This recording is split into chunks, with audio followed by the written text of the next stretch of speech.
If your child melts down over loud sounds, the way their socks feel, or having to brush their teeth, and somebody told you that it was just bad behavior or bad parenting, they're wrong. First, please subscribe to my channel. And also, I've pinned the link to my free sensory integration guide in the comments. I'm Stephanie, an early childhood developmental specialist and parent coach, and I am going to explain what sensory processing disorder actually is and why it is so often linked to autism spectrum disorder. Sensory processing disorder, or SPD, happens when the brain can't organize or respond properly to input from the senses. So that includes things like sound, touch, movement, smell, taste, even internal senses like hunger or balance. Some kids feel everything way too much, and then others don't feel things enough.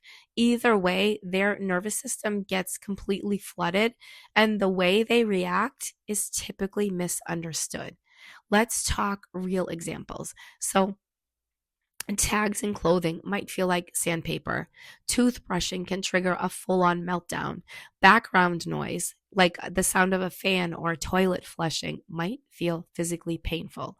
And here's the part that no one tells you: these kids often get labeled as difficult, spoiled, or too sensitive.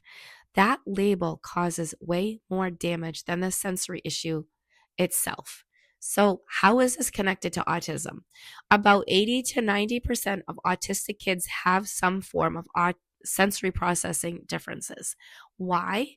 Because autism affects how the brain filters and responds to information, including sensory input. But here's the twist: sensory issues can exist with or without autism. So just because your child reacts strongly to sensory input doesn't mean that they're automatically autistic, but it is something worth paying attention to.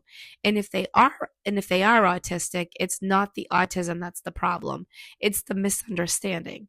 So if your child is hitting, avoiding clothes, refusing hugs, or running away from noise, they're not being bad. They are completely overwhelmed. And you are not a bad parent for not knowing this yet. So, support looks like sensory friendly routines and tools to help them regulate their way. So, again, head to my comments where I have pinned the link to my free sensory integration guide. Um, the next the next strategy or resource: early intervention. So if your child is under 3 and you live in an area where early intervention is available, contact your area's program